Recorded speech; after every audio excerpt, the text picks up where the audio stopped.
राधा प्रेम किंचित मात्र नहीं था, तब हम पे कृपा हुई है। अब तो अपने चरण शरण में, अब तो अपने घर में, अब तो अपनी प्रेम पंक्ति में हमें बैठा दिया गया है। अब हमें चिंता नहीं करनी, अब हमें चिंतन करना है। हमारे हृदय में ये विश्वास हो जाना चाहिए कि मुझ अनाधिकारी के किसी भी साधन को देखकर नहीं घसीटा गया है, अपनी कृपा से मुझे लाडली लाल ने घसीटा है, तो अब वो मुझे इस माया के प्रवाह में बहने नहीं देंगे। पर हमको अब इस कृपा का अनादर भी नहीं करना है। कृपा का अनादर है मनमानी आचरण करना, आज्ञा के अनुसार ना चल पाना।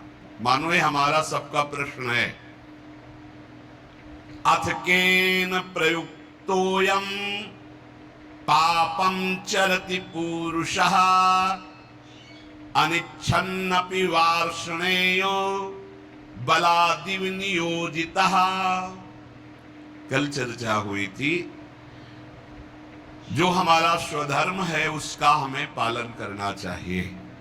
परधर्म भयावह, दूसरे के धर्म को स्वीकार करना मानो भय को स्वीकार करना है। किसी भी प्रलोभन से, बिल्कुल साधारण धर्म, लोकवत धर्म, असाधारण धर्म, अध्यात्म स्वरूप, भगवत प्राप्ति। साधारण धर्म में भी अपने धर्म का परिवर्तन नहीं करना चाहिए।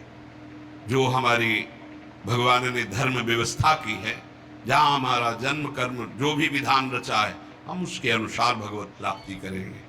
जो वर्णाश्रम के अनुसार व्यवस्था, उसके अनुसार हम चलेंगे। ये साधारण व्याख्या है। असाधारण व्याख्या है, कल चर्चा हुई थी, हम प्रभु के अंश हैं। हमारा स्व चैतन्य घन अविनाशी निर्विकार पर शरीर, स्वधर्म भगवत प्राप्ति, परधर्म भोग प्राप्ति।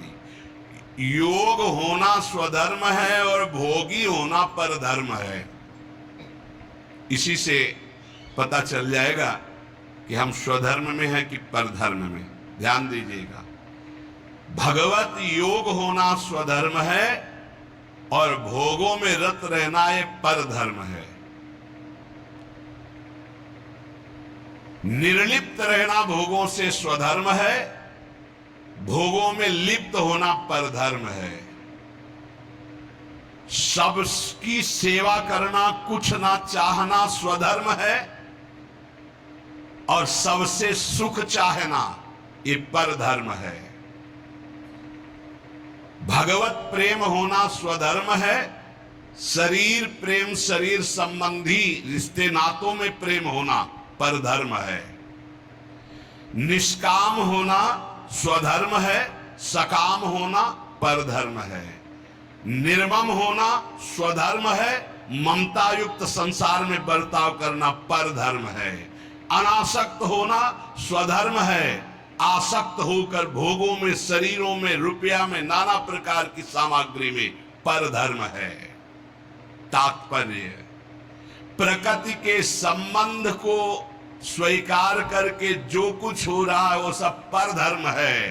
परमात्मा के संबंध को स्वीकार करके जो कुछ है वो स्वधर्म है। क्या सुंदर स्वधर्म की व्याख्या है। स्वधर्म चिन्मय, चिदानंदमय, अविनाशी है। परधर्म जड़ धर्म है, परिवर्तनशील है, नाशवान है। प्रभु का अंश स्व, प्रकृति का अंश शरीर। स्वधर्म प्रभु से जुड़ना स्वधर्म, शरीर से, संसार से जुड़ना परधर्म। शरीर संसार के भोगों की इच्छा परधर्म, भगवत प्राप्ति की इच्छा स्वधर्म। चेतन स्वधर्म, जड़ परधर्म, परमात्मा स्वधर्म, प्रकृति परधर्म। बहुत सुंदर। इससे सुंदर व्याख्या स्वधर्म और परधर्म की मिलना कठिन है। परिवर्तनशील परधर्म, एक रस स्वधर्म, दो प्रकार की इच्छाएं होती हैं, एक भगवान की प्राप्ति की इच्छा, एक संसार की प्राप्ति की इच्छा। भगवान की प्राप्ति की इच्छा स्वधर्म है, इच्छा करना चाहिए। संसार की प्राप्ति की इच्छा परधर्म है, भयावह है, भय प्रदान करेगी, दुख प्रदान करेगी। कहीं कुधर्म को, अधर्म को, परधर्म को स्वधर्म मत मान लेना। दूसरे का अनिष्ट भाव, कूटनीति आप अपने धर्म में इसे कुधर्म बना रहे हैं, ये स्वधर्म नहीं हो सकता। हमारे यहां देवता देवियों की, पशु की बलि चढ़ा रहे कि हमारे इष्ट कुल से चला रहा है, वो प्रसाद में बोले ये स्वधर्म नहीं है, अधर्म है। स्पष्ट यज्ञ में आराध्य देव के सामने प्रसन्नता, संकल्प पूर्ति में जो पशुओं की बलि है, कैसा भाव है? इसमें तो कोई बड़ी बहादुरी है? बोले वाले पशुओं को लाके काट दिया और कि इससे अम्बा प्रसन्न हो जाएंगी। अरे मां है, वो उसकी भी मां है। जगदम्बा शब्द कैसे सार्थक होगा? जगदम्बा शब्द कैसे सार्थक होगा? वो सब चराचर जगत की मां है। मां अपने बच्चे को काट करके ये देखकर सुखी हो जाएगी? नहीं। अगर सुखी होती तो जड़ भरत जी को जब काटा जा रहा था तो अंबा जी काहे को विचलित हो गई, मूर्ति फाड़ के प्रकट हुए, काट के फेंक दिया सब अपने आराधना करने वालों को। यह स्पष्ट यहां आज्ञा है, किसी भी जीव को कष्ट देकर के, बलि आदि देकर, ये हमारा स्वधर्म है, बोले यह धर्म है, स्वधर्म नहीं। दूसरा